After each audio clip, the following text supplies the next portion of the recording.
Hello, I am a single woman in my 60s. Since childhood, I held on to the belief in a reciprocal philosophy, thinking that my hard work and dedication would be met with equal effort in return. This mindset extended to my relationships, where I believed treating others kindly would result in receiving kindness in return. Even after marriage, I continued to hold this belief, assuming that by being considerate to my husband, he would reciprocate. In today's world, women aren't expected to sacrifice as much. But during my era, societal expectations were different. I willingly made sacrifices for my husband and children, confident that my efforts would contribute to future happiness.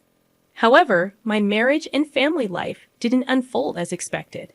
Despite my early mornings and diligent work for the family, complaints and mistakes overshadowed appreciation. At that time, no one mandated that I live this way. I was an ordinary person who married a coworker 4 years my senior due to societal expectations. Despite the societal norms for married women to quit their jobs, I became a full-time housewife after giving birth to my daughter. I had no regrets. I believed it was a natural course of action for family life. Though my life wasn't glamorous like TV dramas, it felt easy and stable. Around my daughter's 9th grade, tragedy struck when my mother passed away suddenly from a heart attack. While mourning her loss, I discovered my husband's affair. In the midst of my grief, he found joy elsewhere, becoming uncaring and eventually demanding a divorce. Despite my determination to avoid divorce, my husband's behavior became unbearable. Divorce wasn't as socially acceptable back then, and despite an irresponsible and unkind husband, I resisted the idea. Looking back, I realized my naivety, but more was at stake. My daughter, witnessing the turmoil, felt the impact. Despite my refusal to divorce, I found myself in a deeply miserable situation. During a heated argument about our impending divorce, my father unexpectedly visited. Witnessing the distress in our relationship, he offered me a place to live and encouraged me to leave my husband, taking my daughter with me.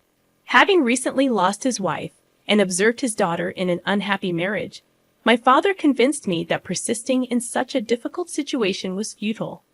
Feeling the weight of his concern, I yielded to my husband's request for a divorce. In return, my husband provided me with $3,000 in cash.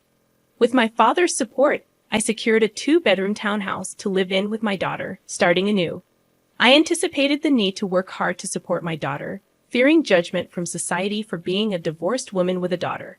This concern was particularly heightened as my daughter entered adolescence. During this challenging period, my daughter expressed typical desires of her age, lamenting the perceived consequences of her parents' divorce. Despite the emotional hurt, I knew I couldn't dwell on them forever, determined to provide for my daughter. I embarked on the journey of seeking stable employment. However, being an older divorced woman with a child made securing a job challenging. Undeterred, I took on multiple part-time and nighttime jobs, even engaging in freelance work at home whenever possible. As time passed, my daughter advanced to her senior year of high school. Despite financial constraints, she excelled academically, finding her own way to thrive. Motivated by my desire to ensure her future, I secured a job at a 24-hour restaurant, working 12-hour shifts. 2/3 of my earnings were diligently saved for her college tuition. Despite facing judgment and gossip, especially from some married men who viewed me as an easy target, I persevered for the sake of my daughter. The sacrifices were numerous, but my goal was to provide her with opportunities I never had. As she approached adulthood, I hoped she would understand the struggles I faced in raising her and making a living. Reflecting on these challenges, I realized that having a daughter made my situation both more arduous and meaningful. She became my anchor, giving me the strength to endure and persevere through life's challenges. I held on to the belief that, in the future, my grown daughter and I would share stories about the hardships we faced and take pride in our resilience. A year later, my daughter's outstanding performance in the SAT exams earned her admission to Harvard University.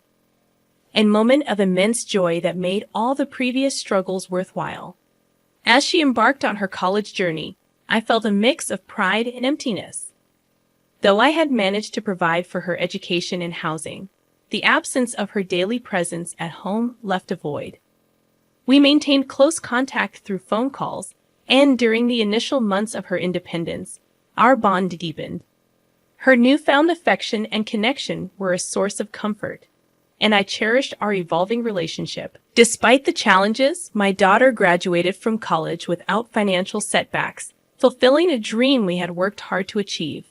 Anticipating that we could live together again, I was surprised when she secured a job at a defense corporation and chose to live independently. To support her, I took a bank loan and contributed to the down payment for a condo near her workplace. While I aged and embraced a more unassuming appearance, my daughter thrived as a fashionable career woman. Witnessing her success brought immense happiness, reinforcing the idea that my sacrifices had borne fruit. I found contentment in her achievements, understanding the sentiment of people who say they forget hunger in moments of joy. Despite the financial support throughout her college years, the prospect of her wedding became a new financial responsibility. People questioned why I continued to struggle when my daughter was capable of self-sufficiency. However, I was determined to contribute to her wedding expenses to prevent any condescension from her future in-laws. The belief that sacrificing for her happiness would bring joy to both of us fueled my resilience. On the other hand, as my daughter dated, I noticed a growing distance between us. Initially hurt, I recognized that her adult life and relationships rightfully took precedence. I patiently waited for her to mature and open up to me, understanding that priorities shift during this phase of life. However, on her 27th birthday, I looked forward to celebrating with her.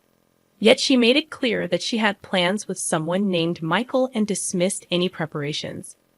While she may have intended to convey that I needn't go to any trouble, I couldn't help but feel hurt. It was her birthday, a day that held immense significance for me as the day she was born, and her apparent indifference stung deeply. It was challenging to comprehend why my daughter considered spending money on her birthday a waste, given the tight budget. Despite her intelligence, her understanding of her own mother seemed distant. Despite my hurt feelings, I understood she was my only daughter, and I wanted to see her briefly on her birthday, even if it meant taking a day off work. On that day, I meticulously paid attention to my appearance before going to her workplace. However, what awaited me was an unexpected and emotionally charged encounter in the company lobby. I saw my ex-husband with his mistress, individuals I never wished to see again. Doubting how he found out and came there, I frantically called my daughter, only to be abruptly hung up on as she claimed to be busy with a meeting. Feeling dumbfounded, I turned around, only to hear my daughter happily calling her dad and embracing him with a bright smile. Her boyfriend seemed familiar with my ex-husband and his wife, adding to my fury. In that moment, I felt betrayed, as if the whole world conspired against me. Drained of meaning, I hastily left the scene. Reflecting on that day, I felt the desire to confront my daughter and ex-husband, but an overwhelming urge to escape prevailed.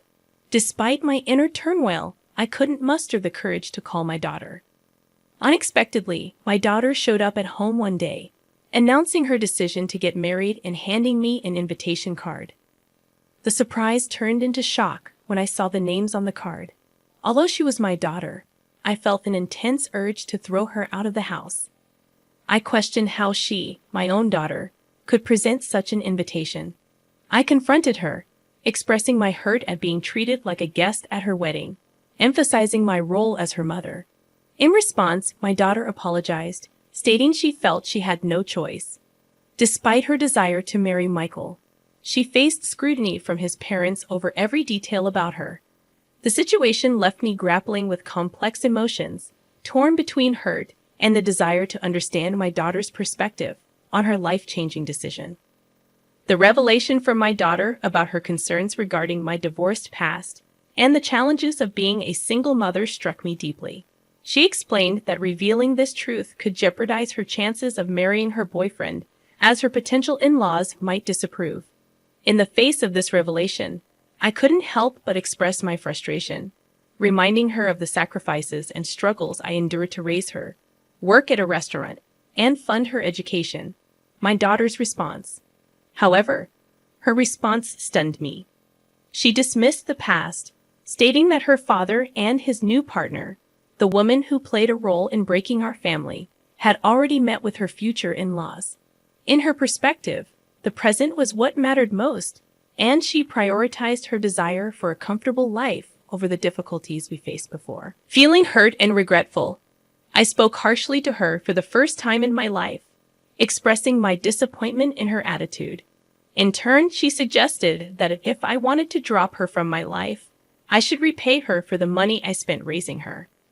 This exchange led to a heated argument, and she left my house in anger, proclaiming that we were now strangers. Devastated by the turn of events, I questioned the purpose of saving money for her wedding and felt a deep sadness when I looked at the wedding invitation she had left behind, with a different name printed where mine should have been. 3 years later, I received news that my father, who had been living independently to avoid burdening me, had fallen ill. Sadly, I learned about his condition only after his passing. The realization of being a poor daughter to him hit me hard. A few months later, I inherited a small condo where he had lived, a bittersweet reminder of the family ties and struggles that shaped my life.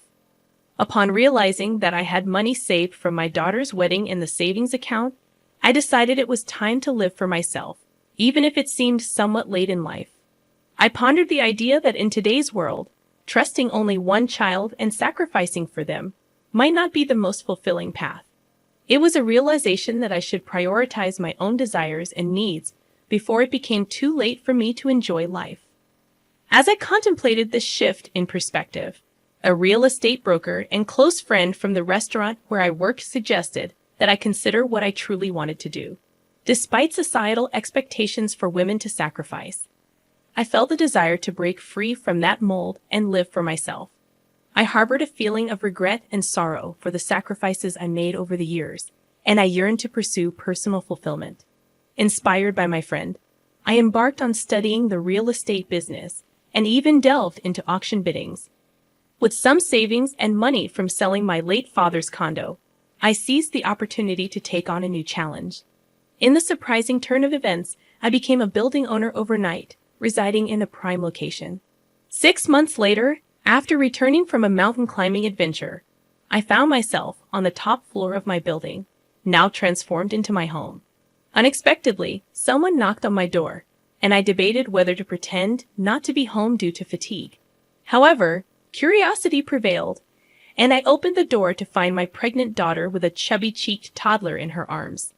Tearful and distressed, she explained that she had been deceived by her husband, who turned violent and had affairs.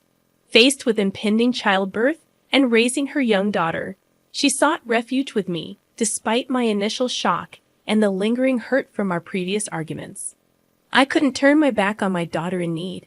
She revealed that she had heard about my newfound success in real estate and wanted assistance. Despite the painful history between us, she pleaded for help, pointing out that she had a share in the money I had acquired from my wedding savings and inheritance. Caught between anger and compassion, I couldn't deny my daughter's plea for help. Despite her past actions, I recognized the vulnerability in her situation and knew that as a mother, I couldn't turn her away. The complexities of our relationship resurfaced, prompting me to grapple with the tangled emotions of love, disappointment, and the inevitability of family ties. I confronted her, saying, "I was the one who saved money for your education and your wedding, but you told me to get out of your life. Do I need to give you money now?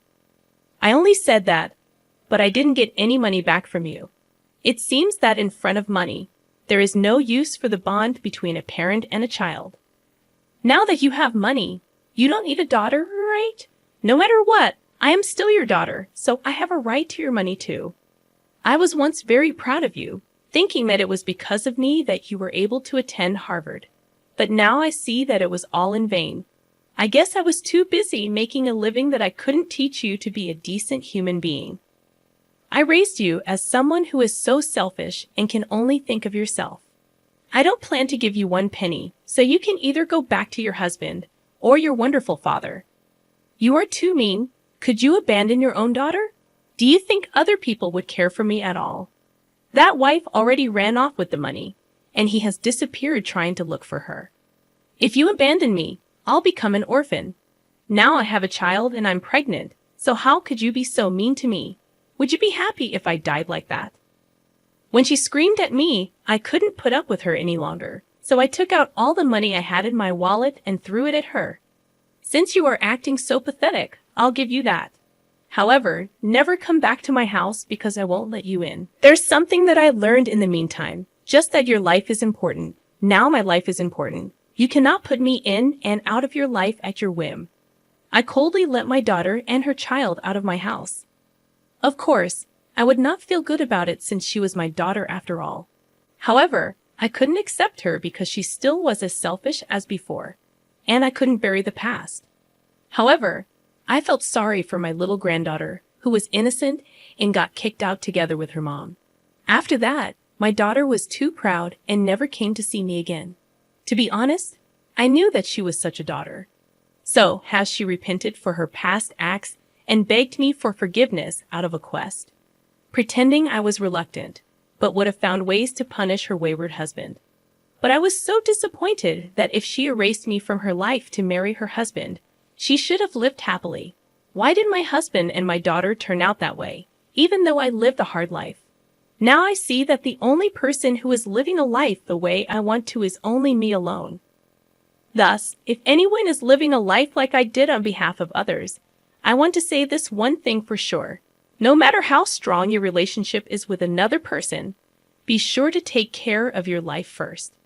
Even if everyone in this world betrays you, you will not betray yourself. In the end, happiness is not what you do for others, but what you do for yourself. I want to give that message through my story here.